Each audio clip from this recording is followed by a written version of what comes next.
Broadcast is now starting. All attendees are in listen-only mode. Well, good morning, everybody, and welcome to our Friday chat, now a weekly chat. And we appreciate you all being here, and we have a fun-filled agenda today with a lot of information. We're very fortunate once again to have the two presidents from Northern California and Southern California with us who will make remarks throughout the program. And then we're very lucky too to have the PGA of America Secretary, John Linder, as well as the Chief Competitions Officer for the PGA of America, Carrie Haig. We're looking forward to Carrie's conversation regarding the events and tournaments and portion with Back to Golf. So we're excited about that. And Scott Wellington, who is Senior Director of Section Business Operations, is also with us, as well as our regulars from the Southern California Golf Association and government relations, as well as many, many other things that we're very fortunate. And that's Craig Kessler and Kevin Fitzgerald. We also have behind the scenes Bryce Seaver, Tyler Miller, Caitlin Doyle that helped put this thing together and produce this thing. And then, of course, Nikki Gatch, who is the Assistant Executive Director and the Chief Operating Officer for the Southern California PGA. Nikki will handle the Q&A throughout the hour. And we anticipate a number of questions, and we encourage you to use the question box as well as the chat box for your questions. I have to say that if we don't get to a response, that we will follow up via email with you and to get the proper response to your questions. So if we don't get to the verbal response, please understand that we will follow up with you. Again, encourage you to use the websites that are available to you, whether it be scpga.com, ncpgalinks.com, and of course pga.org for all of the information based on COVID-19 and other programs to help us through these difficult times.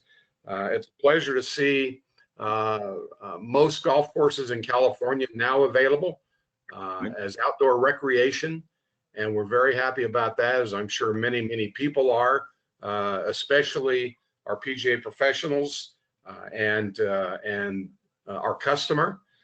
Certain restrictions abound, if you will, and we just ask that everybody take a responsibility to make sure that we're following the guidelines through Back to Golf and through your local agency guidelines, and especially the social distancing and the face mask requirements and suggestions wherever they might be.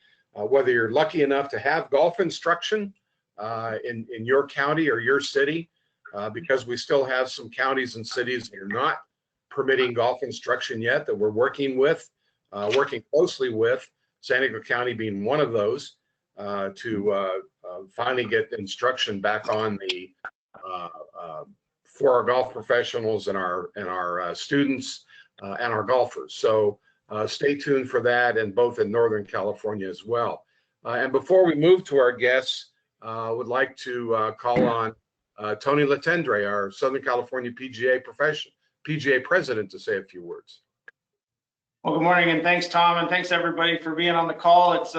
It's interesting with everything that's happened this week. It was I kind of missed that we didn't have the call on Monday. It would have been nice to hear some of the latest. I've been waiting all week now to hear what's going on. But hello to everybody in all of California and in northwestern Nevada, and thanks for joining us this morning. Looks like we have 132 now up on the call, which is great. So we've still got a lot of interest, and I know there's a lot of great information. The only thing I'd like to share this morning is just to kind of piggyback on what Mr. Addis said, and the fact that it's going to be up to all of us to enforce these guidelines as they come down. And as we get dangerously close to being able to open our restaurants again and things like that, let's make sure that we're doing everything we can to make sure our staff is properly trained and that our our people are doing what they need to do and we're enforcing. But ultimately, as I've told a lot of our members here at the club, it's going to be up to the golfer. And I think our message when we talk to these people, whether it be our members, whether it be our clients, our guests, whatever it is, you know, we need to convey the message that it's going to fall on them to be responsible and follow these guidelines that we've set forth, because as we've said many times, golf is really under the microscope right now, being one of the first sports to be able to open, and we want to make sure that we continue to go in the right direction. So if I have one thing to say this morning, it would just be the messaging that, you know, help us follow the guidelines as best we can, but please instill in your client base or your member base or your customer base that it's going to fall on them to really follow that, so that we don't get shut down or get fines or anything like that. So just ask for their help. And with that, I'd like to just turn it over to probably Len at this point to see where we go. We might be sending it to Carrie Haig. Carrie, thanks for joining us, and everybody else that's on the call. We certainly appreciate your time. So there's a lot more information than what I have to say. So let's get right into it. Tony, I have a quick follow-up from Tony's remarks. And just the importance of staying within the guidelines and taking that responsibility, which is a new word that is very, very important, because this past week had a couple of phone calls and a couple of drive-bys of golf courses and facilities here in Southern California that it was obvious that needed help in regards to spacing. And I just want to encourage you to please pay attention to those guidelines so that we may continue with our sport as part of the outdoor recreation here in California. Because if we're not paying attention, as Tony says, we're going to lose it, and we can't afford to do that for many reasons. So appreciate everyone paying attention, and those who've let us know that we need to watch closely. Appreciate that as well. I'm not trying to force anything on you. Just want to make sure that everybody is paying attention to make it what's best for everyone. And sorry, Len, but at this time, we'd like to turn it over to Len Dumas, the Executive Director of the Northern California section. Len. Yeah, thank you, Tom. Thank you, Tony. And you know, our message is consistent, and we're repeating it a lot because it is that important. So first thing, thank you, Craig and Kevin in Southern California, for being with us week after week. And John Linder, John, thanks for being with us today. Carrie, we're excited that you're here. Thank you for taking your time and to learn about everything that's been gone on with the championships as we've moved forward to back to golf and some of the larger issues out there. And Scott Wellington, Scott, thanks for joining us and being so supportive of us and bridging the sections to PGA HQ. So so much is happening quickly right now in terms of reopening. More and more counties here, 5 of the 6 area counties have now stated that they'll be joining phase 2 with Governor Newsom. So that will be rolling out some pickup and rolling out some manufacturing. Things are opening up quickly, and those are opportunities. I hope to not trip over ourselves as we get going. The facilities, I have to commend the facilities. I've driven around our section, how diligently everyone is working to keep the protocols in place.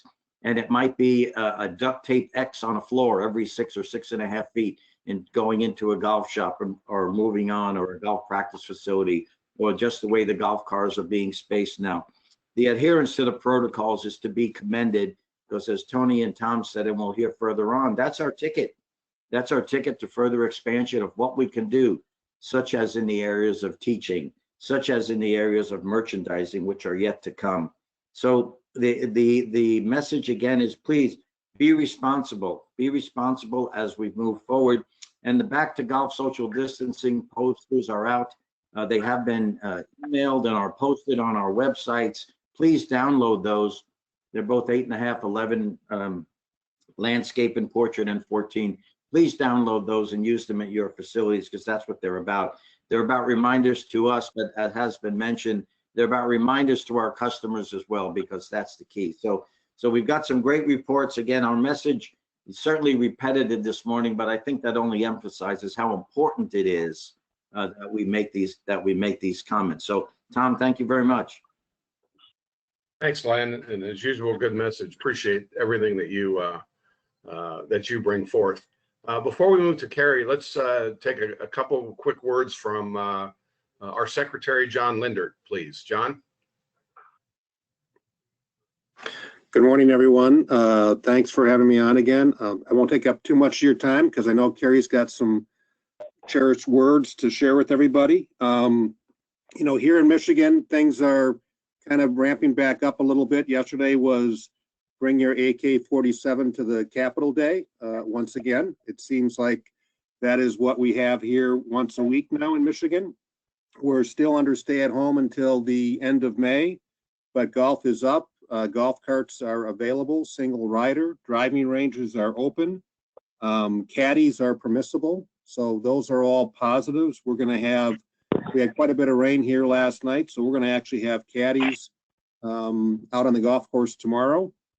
We are conducting a COVID caddy training session for our caddies to have them be educated in social distancing.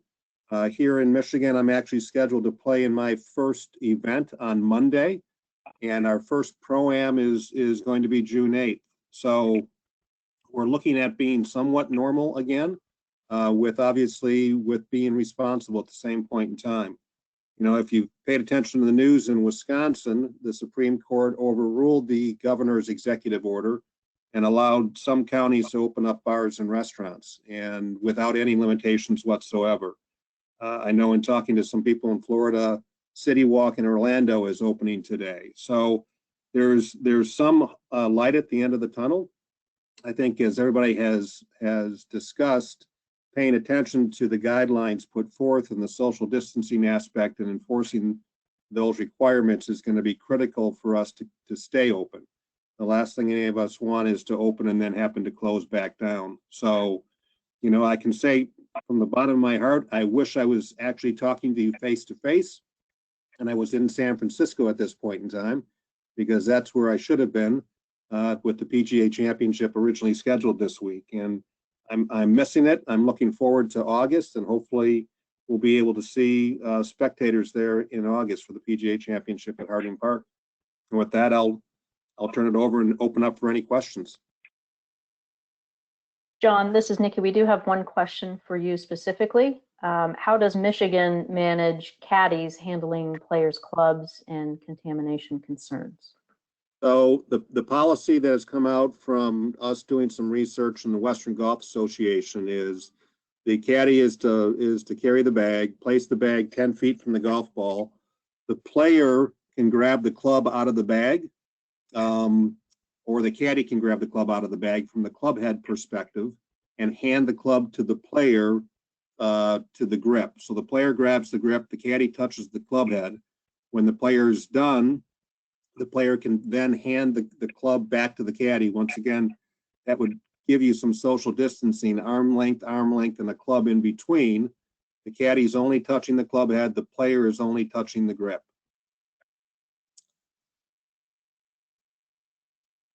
Okay, thank you. That's how we're going to handle it beginning tomorrow. I did forget to mention one thing. June 3rd, we were scheduled to have our national committee meetings in Chicago. That has actually gone virtual, and so we're working on the parameters of how we hold our national committee meetings on June 3rd virtually. So look forward to those committee meetings being held, and some good information and some good work done by all the committee chairs and their committees. Thank you, John. Appreciate that. Appreciate your time once again, and spending every chat with us. It's been a great pleasure. Thank you. Now it's my pleasure to introduce a gentleman who I personally have known since, I believe, 1987, Carrie, which is hard to believe, but I think it's a fact. And had the great pleasure to work for a number of years with Carrie as a member of the Rules Committee, PGA Rules Committee, and an officer of the PGA, and no finer gentleman. Nobody works harder than Carrie Haig, and protects our interests, whether it's PGA Championship or any competition. And And it's my pleasure to introduce Mr. Kerry Haig. Kerry, all yours. Well, Tom, Tony and Len, good morning, and good morning everyone on the call. It's a pleasure for me to be with you today. And as John Linder just stated, I was hoping to have just teed off the morning wave of the second round of the PGA Championship. But that is not happening. So instead, I have the wonderful pleasure to talk to you PGA professionals who I'm so proud of the job that you do day in, day out for all of us and all of your members at your clubs. So with that, I just wanted to kind of quickly sort of update everyone on the back to golf. I think from my understanding, you're aware of the sort of history of the back to golf, of how it was certainly a very collaborative process with all the allied groups of the golf industry in a remarkable way came together and put together in sync with the government, with the federal government's guidelines of the phase 1, phase 2, and phase 3 back to golf, or back to life almost, not just back to golf, but the federal phasing that we put the back to golf phasing in the same order as the federal government. And as difficult as that was to get everyone together, I think what has come out of it is a very clear, very understandable pathway for clubs, for communities to follow.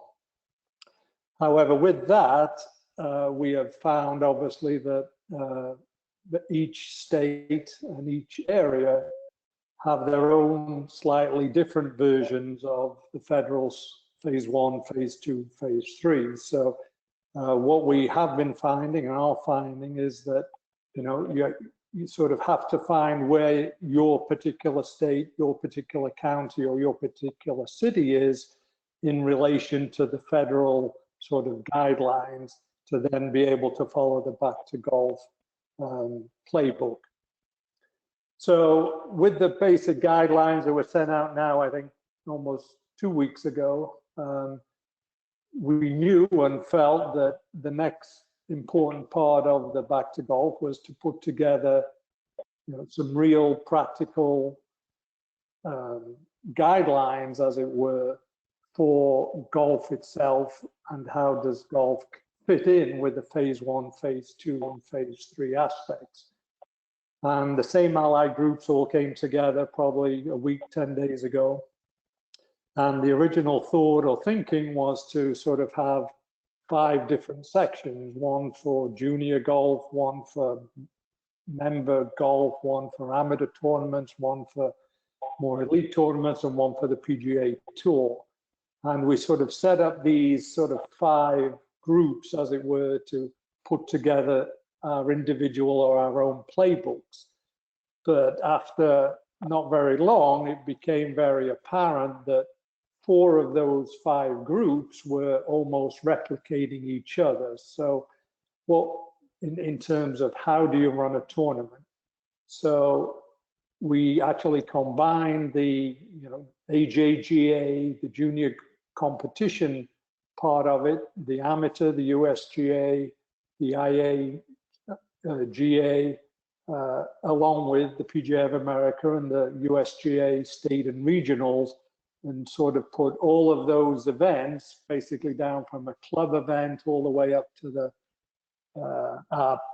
PGA Professional Championship, and tried to create, or have created, an operational playbook that hopefully covers all aspects of tournaments from the juniors all the way up to the PPC, and give, again, guidelines for running of those tournaments based on phase 1, phase 2, and phase 3 of the original back to golf presentation. So we're at a point, so we have the tournament part of it, but we did still feel that junior league golf, junior clinics, junior skill games needed its own sort of separate area because they are not necessarily tournaments as we call them day in, day out. They are sort of need to be treated differently. Kids, as we know, it's certainly more difficult, or we're finding, for them to social distance, to practice all the things that are needed. So that is sort of has been created as a separate playbook, as it were, for junior activities, along with the tournament activities playbook.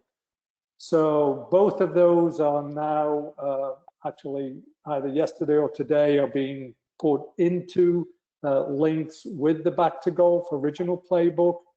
And in it, there are no, you must absolutely do this, you must absolutely do that. It is more of a guideline in each area of what you can do and options, in phase 1, in phase 2, and in phase 3. Now, phase 3 is pretty much golf back to normal. So our focus in truth was more on phase 1 and phase 2. Phase 1, as I think everyone knows, is extremely limited of what you can and can't do. Basically little or no tournaments of any kind under phase 1. So the bulk of our work was on phase 2 and providing the guidelines of what you should and shouldn't do in phase 2 of running tournaments. And obviously there's a lot of information in the playbook, which I will let you all look at your leisure. But in it, there are also links, and the important part of it to our mind is that there are links to the USGA website on how a lot of these maybe differences to normal golf are being adapted and being conducted under the rules of golf and under the handicapping system and the rules of golf. So, and the other huge benefit of that is that from now on, as we get feedback, as we get input, as the guidelines change, we will in turn be able to update the links under the USGA part of it immediately, so that it's not a sitting document that will not ever change. It allows us to be able to update it on a regular, almost daily basis if need be, if protocols and things come up that we haven't yet thought of, which they will. And I truly think this has been a good way for you to hopefully identify and answer all the questions that you PGA members are going to be getting from your members in you conducting tournaments and when you're asked about various things. With that, the other group that I have not touched on is the PGA Tour, and I've been sort of very closely involved with them and their protocols, which I think most people probably saw earlier this week. They announced their protocols in terms of testing the players, when they will be tested, and how their tournament will be run. And as good as that is, and I think they've done an outstanding job creating those guidelines, in truth and reality, those guidelines are, A, they're very expensive. So therefore, we don't think are truly realistic for club tournaments, for amateur tournaments, for section tournaments, or even for PGA of America, some of our national events. So that is why the sort of difference in tournaments based on where you are in that hierarchy is so important. So I'll stop there for a minute. I'm happy to answer any questions on, either the tours policy that was just released or any of our Back to Golf operations playbooks, which I understand none of you or very few of you will have even had a chance to look at it yet, but certainly happy to answer any individual or specific questions anyone may have.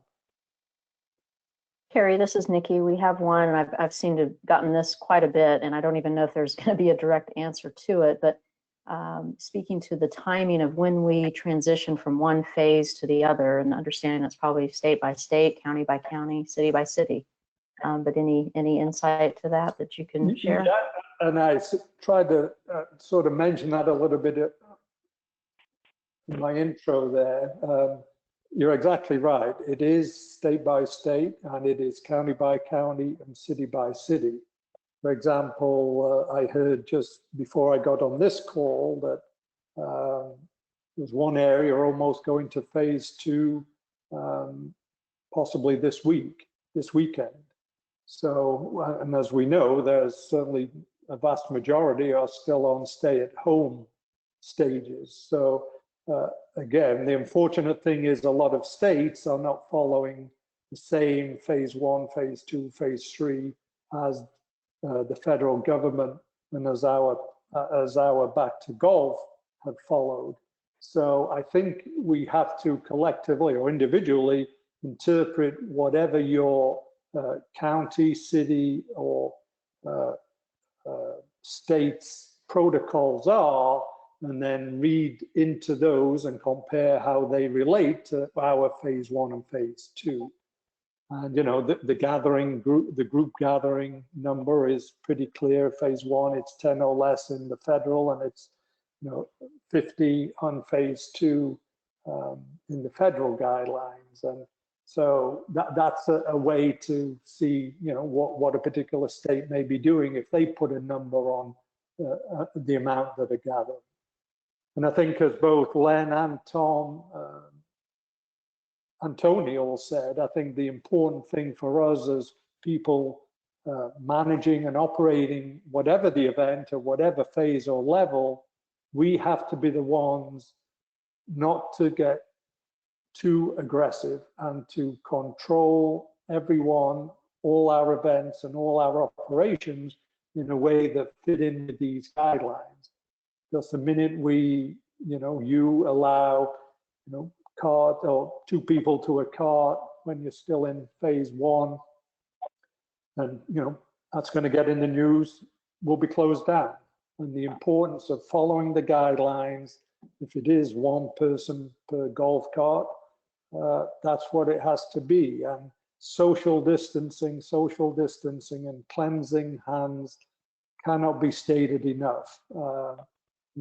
The face, wearing cloth facial coverings, all these aspects that are guidelines that are put in there, we need to be collectively following those to showcase that golf is safe, golf is a great recreational game, and for all of us, we need golf to continue to be accepted and be allowed to play so that we can all, keep our clubs open, keep our businesses open. And by having that good behavior and by having these guidelines, I do think a big part of why now all 50 states have golf in some form or other is because we have created these guidelines, have worked to try and help work with the every state to encourage them and showcase to them the benefits of golf if it is enacted safely according to the guidelines as we're providing. So the more we can do that, the more we can follow the guidelines that are being presented, I think the better it is for all of us, certainly long term, and hopefully for us all ultimately to be able to move to phase 3 and hopefully let us all get back to normal. Great, thank you. We do have one more question for you at the moment regarding the championship. How's PGA handling the volunteers for the championship at Harding Park?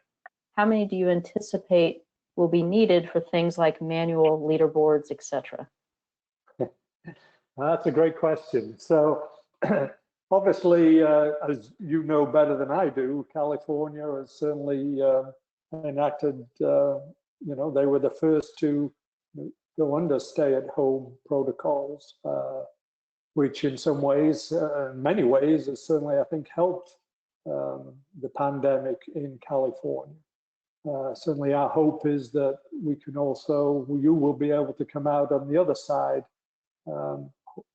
hopefully earlier or sooner than some others.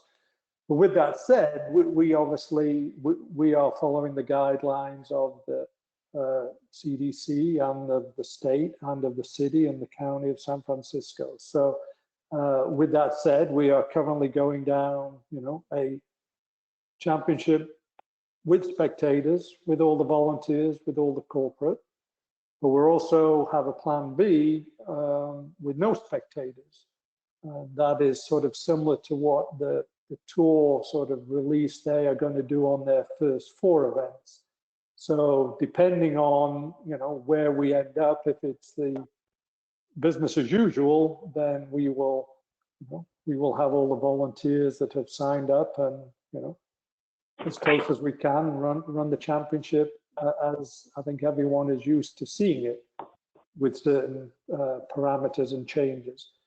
If it's plan B and there are no spectators, then the number of people involved will be significantly reduced and will in fact be minimized. So the number of people even allowed onto the property will be limited to those to a bare minimum. So it would be the players, it would be the caddies, it would be the rules officials, it would be the television personnel, and only those volunteers that are needed for those specific functions that are required or remain needing to be done.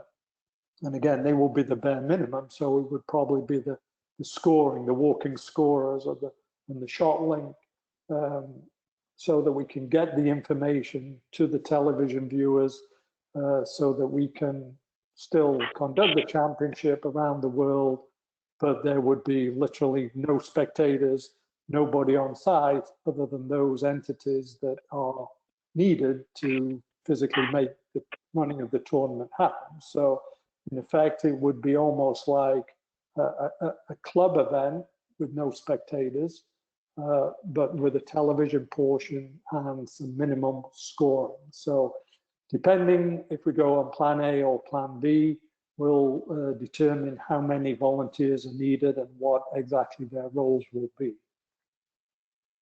Okay, one more just popped in if you still have time. Has the PGA shared their findings and guidelines with the NCAA? In the state of California, our conference has postponed our fall season. Can golf be conveyed as an exception to the powers to be in college golf? That's a great question. Yeah, I think currently college sports, I think, or college golf is under my understanding is under the entire bracket of college sports. And I understand, each college or each state is reviewing, what they're doing with their colleges, as well as the NCAA. So to be honest, I'm not sure I'm qualified to answer or know exactly where they are in that analysis or where they currently stand. But I think it would be difficult for us, even with back to golf, to go to the NCAA and say, we think you should be doing competitive golf on an island compared to all their other sports, in that they have a lot of other sports that are individual, that are socially distanced, and allow those same opportunities that golf does. So again, that's more of an NCAA question than me, but if there is a way that we can support, they certainly have access to the playbook that we're speaking about, which gives them the guidelines to use if they need that to help persuade or talk with their respective authorities. Great, thank you. And one final question with regards to the championship. Is the PGA considering an alternate site to Harding Park? Another good question. I think, I guess plan C or plan D, if we are told by the state of California, the city of San Francisco, or the county that they will not allow us to play, then it's not out of the realm that we would look at an alternative site. That's certainly something that we do not want to do. We would prefer not to do. We want, and our intent is to play at Harding Park 100%. But if we're told we're not allowed to, we are certainly not going to go against the mandate or the direction of the state, the county, or the city. We are obviously in discussions with all of those, and they've been great supporters, and they certainly want the championship to take place, but understand golf is, in the scheme of everything else that's going on in in the whole country, in the whole world, is sort of a minor part of all the challenges that California are facing. And a follow-up question just popped in regarding that. Is there a deadline date to make that final decision, whether it will stay at Harding or not? Yeah, in truth, for us to play at another venue, there is certainly, we do need some time to be able to make a change. So we couldn't just do it the week before, or even a month before. So yes, we would need to make that decision, in the next probably month or so. Great. I think that's all the questions that have come in specifically for you, Carrie. Thank you so much. You're welcome. Thank you. Thanks, Nikki, and Carrie, thank you so much. And just follow up with the fluid situation, the fluidity of what we're doing in the Southern California section right now. We talk about this every single day with both our tournament staff as well as our junior staff. We're scheduled to come back on June 22nd and up to July 5th with the juniors, or July 6th. But again, that could all change based on, Carrie, what you said, whatever California deems appropriate. And I know that doesn't sound very inviting for our golf professionals, our members, and our juniors out there. But at the same time, when we look at those schedules, it's with keeping in mind everything that we've talked about in regards to safety and responsibility. So it remains fluid as it does on the national scene. And Carrie, we appreciate your time, know how busy you are, and thank you so much for being with us today. Thanks, Tom. You're welcome. We have with us Scott Wellington, who's Senior Director of Section Business Operations. Scott, do you have anything to report before we move to Craig Kessler and Kevin Fitzgerald? Yeah, Tom, I'll be brief. Thanks for having me. And again, I commend and congratulate everybody in the state of California, you, Len, and your presidents and all the members out there for your leadership during this. It's been great to see. So we're all, as HQ employees and staff, we're all very much appreciative of all the work you all have been doing out there.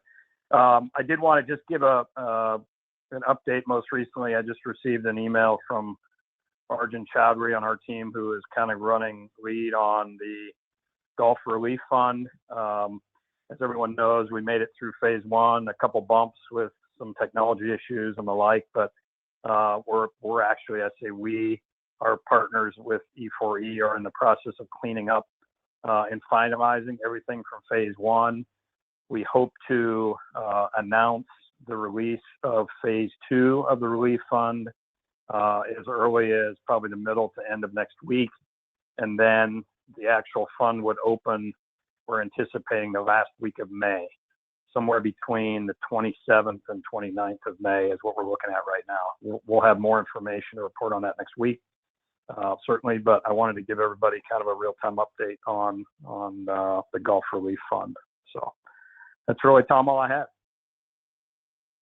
Thank you, Scott. And I know we're all awaiting the second release. We've had appreciation from a number of our PGA professionals and others in the industry who've been fortunate to receive the support from the industry fund, and it's really a nice thing and a fine thing that the associations have put together, led by the PGA of America. So thanks for that. Now at this time, would like to introduce our regular, if you will, on these chats, and that would be Southern California Golf Association Government Relations Director Craig Kessler, as well as Kevin Fitzgerald. Craig, you're the batter. Good morning, Tom. Good morning, Len. Everybody on the call. Beautiful spring morning, at least in Southern California, as I look out my windows. I'd like to break my report up today into two parts. A shorter part, which will be sort of where we stand 1 week into all 58 counties in California playing some form of recreational golf, and then pivot to where do we go from here? Because a lot of us worked awfully hard to get to here. And it was very easy to assume that that was a destination, and it was the first destination. But we have a long way to go. We have a long way to go with COVID-19, and we have a long way to go with respect to COVID-19's impact, not just upon golf, but upon everything. And golf is a small part of that everything and affected thereby. So I'll speak first to the 10 counties of Southern California. They're all playing golf. It's all recreational golf. And I think viewing all of the media accounts, and I pay close attention to those, been very pleased to see that golf has been entirely treated as a recreational activity. And in many counties, it came aboard before a lot of other recreational counties, for example, activities. For example, in Los Angeles County, the sort of rest of recreational activities, although not all of them, nothing that's organized, come on board today, including the beaches, but in a very, very limited form. And that's the good news, because from the very beginning, the theory of golf's case was that we were very peculiarly amenable to the social distancing and common touch point control that could have throughout, actually, as happened in San Luis Obispo and Sacramento counties, enabled us to continue playing a form of limited recreational golf throughout. And that is by and large proven to be true. And that's why we are where we are today in a limited sense. And there should be a bit of privilege associated with that, if not a bit of gratitude. And as I've emphasized to every media person I've talked to, golf is not back because it's special or has special connection, or because lawmakers play golf, or any of those things that you may hear or particularly read on social media. It's back because it is an outdoor activity that, again, that can easily move from the sort of quasi-social distancing that it practices in its normative form to very strict social distancing that we see today.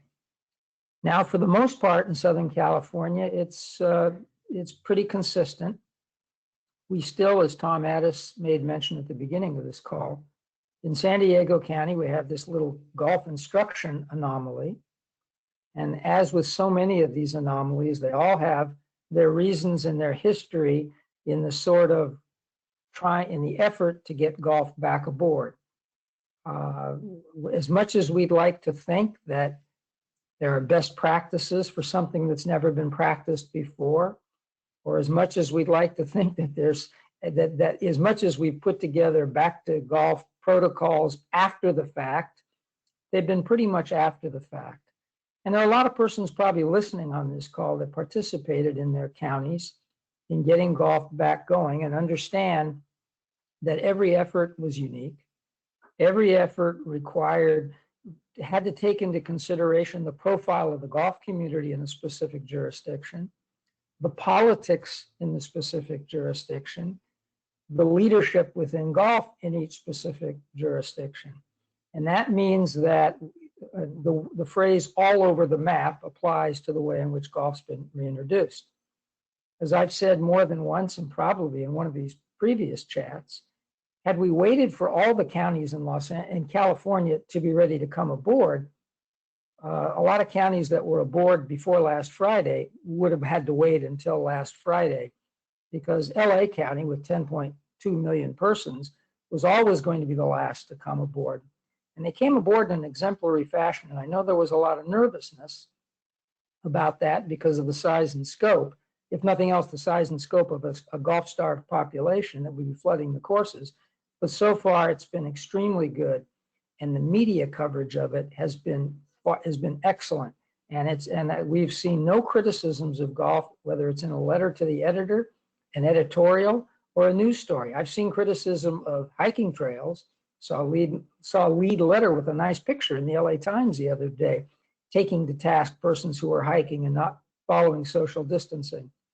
But I've seen nothing of the kind in golf. We all know that there probably has not been 100% following of the rules through at all golf courses, but certainly enough so that nothing has stood out in order to incur the ire of a reporter or a news station.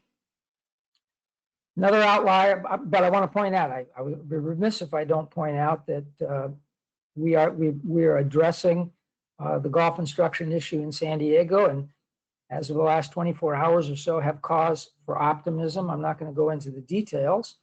I hope you learn them when cause for optimism becomes an optimistic result. The other outlier is Ventura County, which still does not permit single rider carts. In part because maybe because they were the first county to come aboard. And I think there was a sense with the health director that he didn't want to, he wanted to make sure there was tight control, particularly because Ventura County is contiguous to LA County, and there was a sense that they'd be flooded with all these golf-starved LA residents. And the implication was that the prescription would come off after a couple of weeks.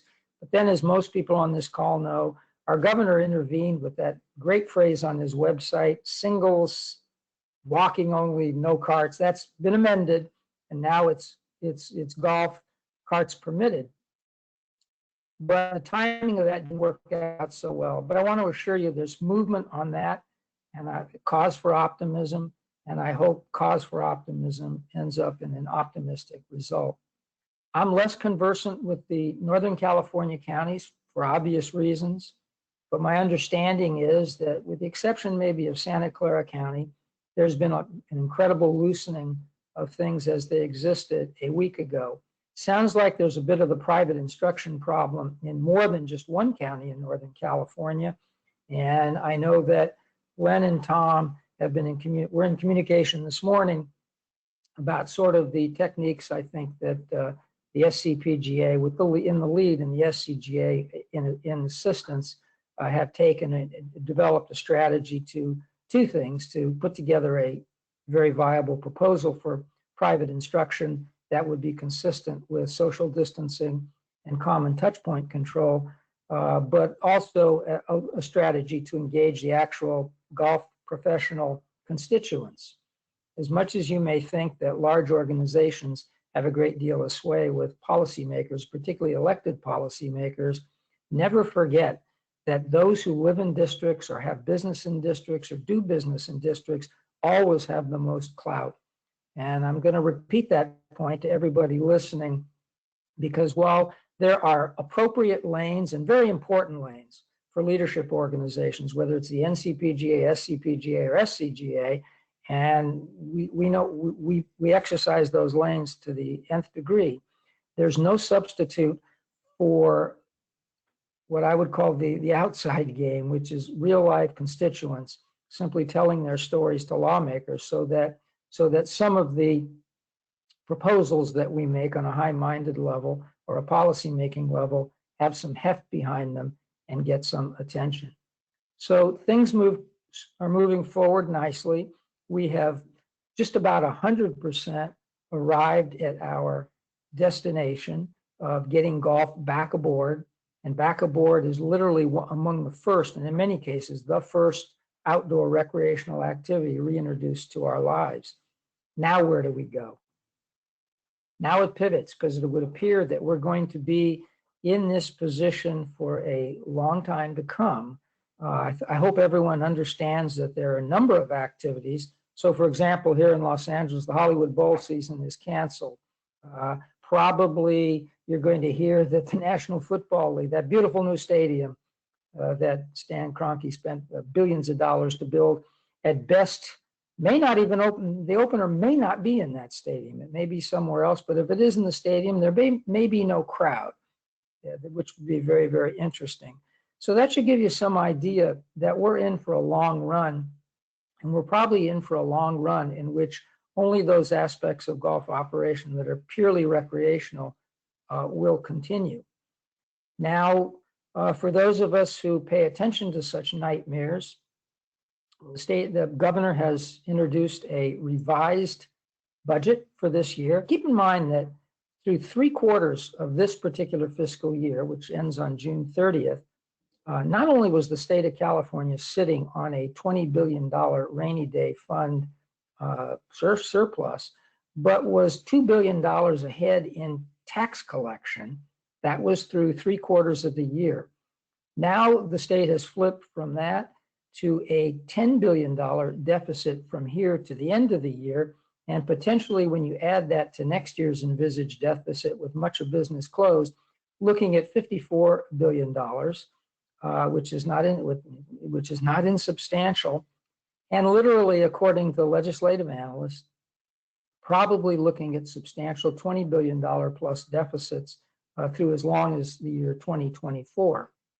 Chillingly, what we had predicted a few weeks ago when economists were debating, are we looking at a V-shaped recovery? That means, a quick descent and then a quick ascent back up, or perhaps the more traditional U-shape in which the ascent back to normality or a full economy is more gradual. Now, according to the state of California, we've moved the U-shaped recovery to the optimistic, and something called an L-shaped recovery, which I've never heard of before, but think of what an L looks like on a piece of paper. That is the more pessimistic, not necessarily a worst case scenario, but more pessimistic, which means that we stay down in a deep recession, which we're in, and for a long time to come. You put all that together, so as much as should be delighted, because in comparison to most other sectors and businesses, we're sort of the cream of the crop. But that's the good news. It's always good to be on top. But the bad news is if this profile is on top, it means means that all of us in a lot of sectors, including golf, are in for a lot of hurt. I think everyone understands on this particular call that golf is not a necessity. And a lot of necessities are being foregone right now with rent relief and all kinds of things occurring in the economy. It's a discretionary activity, and it depends on two things. It depends on a population that feels like they have discretionary income to spend. And more than that, even if you have it to spend, will persons be so rocked by this? Because remember, 90 days ago, everything was going great in the economy. Everything was going great, particularly in golf. Everyone's numbers were up across the board, at least here in California. And that was great news. And now that's completely flipped to the other extreme.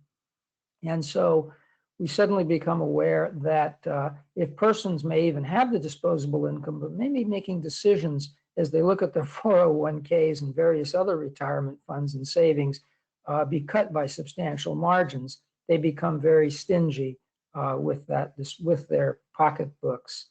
So it's difficult to predict the future, but it's impossible to predict the future. But all of the various scenarios, even as we see with the legislative analyst in California, the optimistic scenario was the pessimistic just a few weeks ago. So things are moving downward. We know that the virus is not under control. The pandemic curve is under control, but that again was much like our first destination, just the first thing that we needed to do. But there's a second thing and a third thing and a fourth thing. And here in California, we like to stay ahead of everyone. So I can count at least 6 phases to our recovery as opposed to the national 3. And I would encourage everyone to speak in terms of the 5 or 6 that we speak in California because we're in California. One final point, I think everyone reads the news and knows that today the House of Representatives will vote through a $3 trillion relief package, which contains a lot of things. That's an opening negotiating point because that particular proposal is dead on arrival in the Senate. And the two parties are going to now argue with the Democratic Party being more inclined to support direct aid to the nation's states and local governments. And not that the Republicans aren't committed to that, but they're more committed to basic liability protection for businesses that are reopening. And then there are some small details in there, one of which is something that I haven't been particularly optimistic about. The only C corporations that were included in the PPP portion of the CARES Act, not the EIDL portion of the CARES Act, were the traditional not charitable nonprofits, C3s and C19s, which are specifically charitable nonprofits, veterans groups. But I think there's some genuine movement to take a look at a fuller level of C corporations. I'm still not all that optimistic about the C7s, which are the private clubs.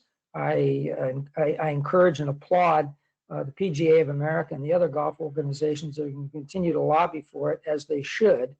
But I'm getting a little bit more optimistic about C6s. If for no other reason that the C6 is important in every congressional district in the United States, because it is the tax status of all the little business associations and particularly chambers of commerce, which play a disproportionately or impactful role in the local politics of every congressional district. Now, the Southern Cal and Northern Cal PGAs are C6s, and that's why I've gone into some details on it, as are the SCGA and the NCGA. So there's obviously some visceral self-interest in that.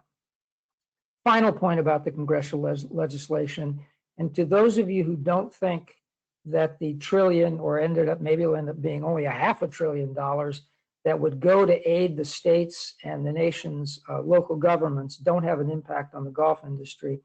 Keep in mind that 20% of the golf facilities in the United States are owned by public agencies. That number is a little higher in California. It's about 22%. Approximately 40% of all the play on golf in America is on municipal courses. And nearly 100% of all the Grow the Game programs and the First Tee programs and the Youth on Course programs and the SCGA junior programs and the junior leagues are disproportionately on publicly owned facilities.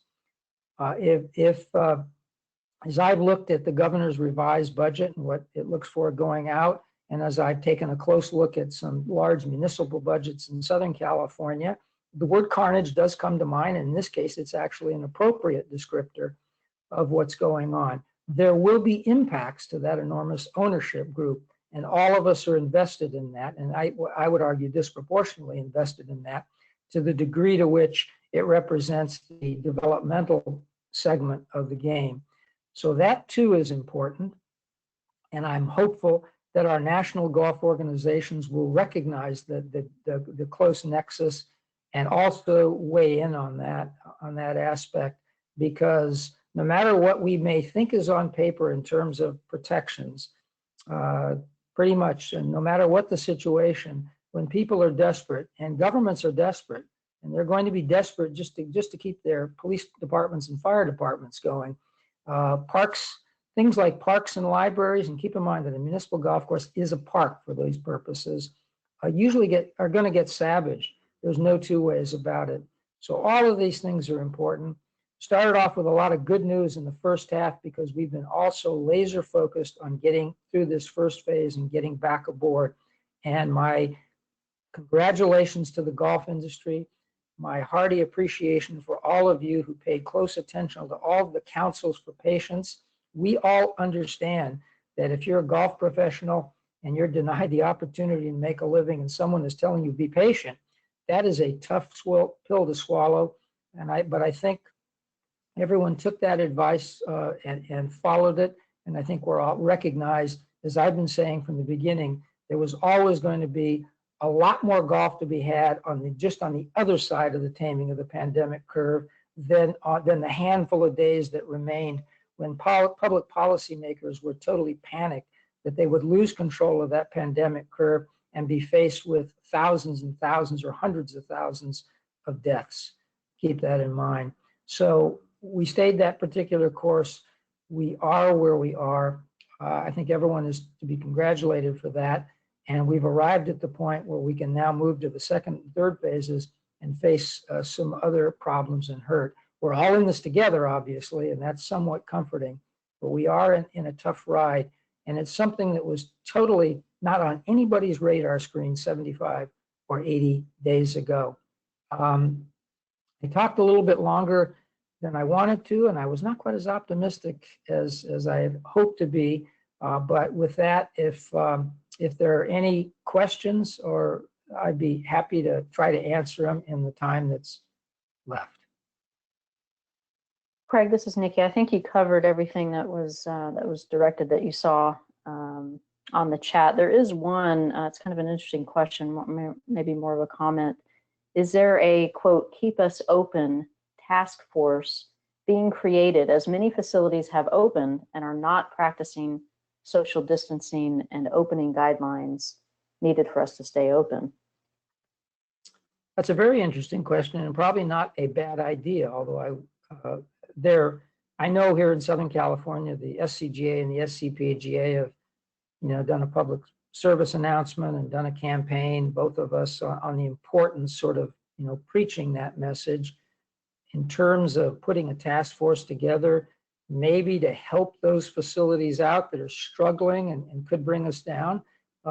It's a compelling idea, and maybe it's one that caught me a little flat-footed, so I don't want to make any commitments, but strikes me as something that all of us ought to talk about. Great, thank you. And I believe that's all the questions we have. Thanks, Craig. Thank you, Craig, again. And for those of you who have not had the pleasure of working with Craig or listening to Craig, Craig Kessler was and is one of the most instrumental influences in our conversation regarding the independent contractor status. I know the bill has changed, but it was formerly called AB 5. But Craig is continuing to work in that arena as well with everyone. So thank you again for Craig for that. One other thing in the San Diego chapter, and Craig mentioned it, we did encourage the San Diego chapter members to write a letter, an email to their county supervisor mentioning golf instruction, how valuable it is, what it means to the outdoor recreation aspect of things, even rehabilitative aspect of our golfers. So those of you who are on the chat from San Diego and need more information, don't hesitate to contact us. You'll see a screen here shortly that has our contact numbers, and of course you can reach myself or Nikki or Jeff Johnson at the section office as well through our emails. So if you need help in that regard, as Craig mentioned, that seems to heading into some positive ground. So that's something to help in regards to golf instruction. Before going to Len, I'd just like to thank John and Carrie, Scott Wellington, Craig, of course, Kevin Fitzgerald, who you don't hear from very often, but is working right alongside of Craig to help support all of you out there. Of course, Tony Letendre, our president here in Southern California, and then Nikki, who has handled the Q&A very well, and of course, Bryce and Caitlin and Tyler for their behind the scenes work to make these programs happen. And we are going week by week. I know Len will say somewhat the same. We are going week by week with these chats. We had right around 160 today of you on the chat. We appreciate that. And we know everybody's heading back to work and getting back to work. So we will continue these as long as there's interest, and on Fridays at 10 o'clock. And appreciate you being here and spending time with us.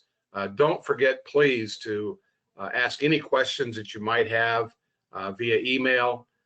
And please take responsibility out there. And I know the task force was maybe suggested, but we all have that responsibility to watch out as to what's going on and help other facilities, other golf courses, others in the industry to practice the guidelines so we can stay open and provide this activity for our golfers. So thanks again. And with that, Len Dumas. Thanks, Tom. I do have some comments, but before we do that, I would like to bring on our Northern California PGA President, Didi Moriarty, who is probably maybe a couple of drivers and a 3-wood away from Harding Park in terms of living in. And here we are on the chat as opposed to being in round 2, but it's all good. Didi?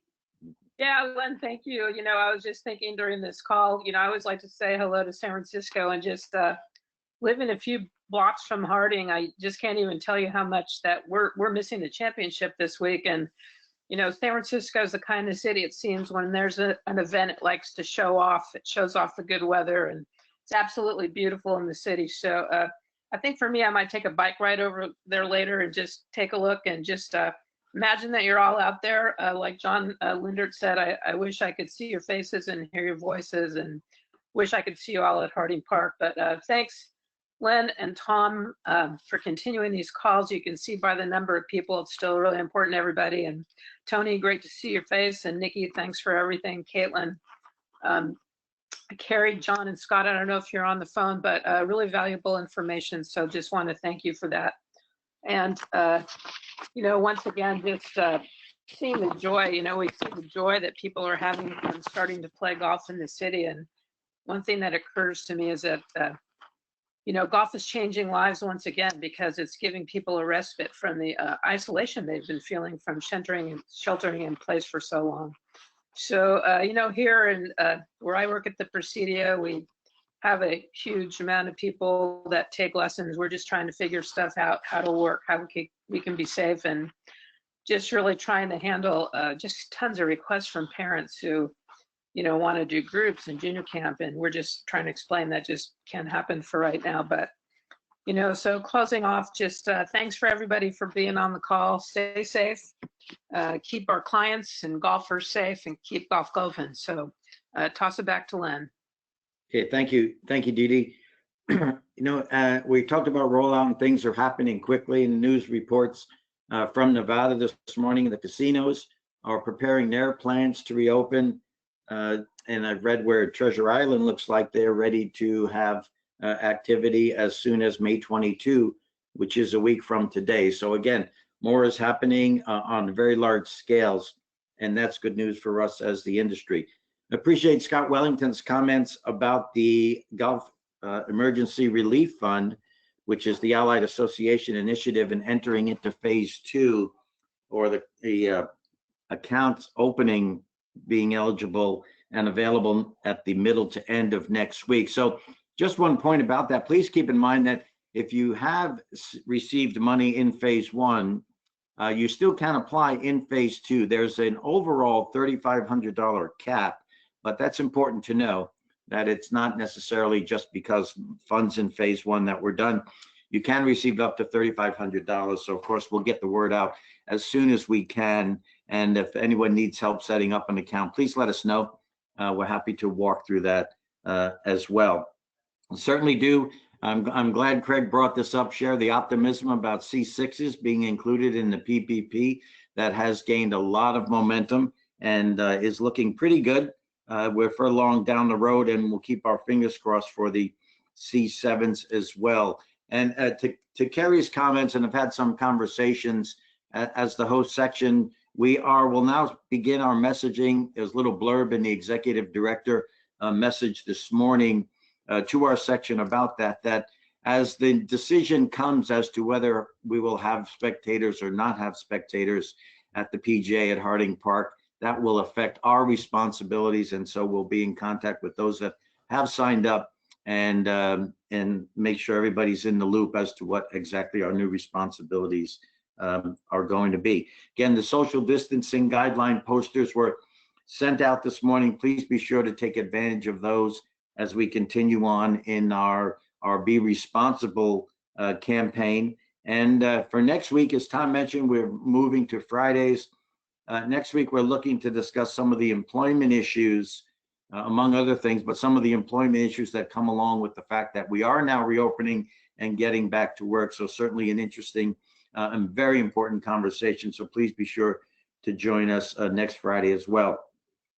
So thanks to John Linder, Kerry, Scott Wellington, Craig and Kevin, just absolutely been our oxygen and bloodline through this. And Tom, Nikki, Bryce, and Caitlin for keeping us all moving at a great speed as we get through this. And that's the message. Again, everyone, congratulations on everything that everyone's been doing to maintain the protocols as we now take the next bite, which is work on teaching and even work on merchandising. And we have those balls rolling, and we'll keep you certainly in the loop as to whatever information and help, whatever information we have and help that we might need to achieve some of those larger goals. So everyone have a safe weekend. And it's almost Memorial Day weekend. More and more is open. It's looking somewhat like we've known, but we're certainly grateful to be at this point. And Tom, thank you very much. Thank you, everybody. Have a good weekend. Have good business. Have fun. Stay safe and be responsible. Thank you very much. Thank you.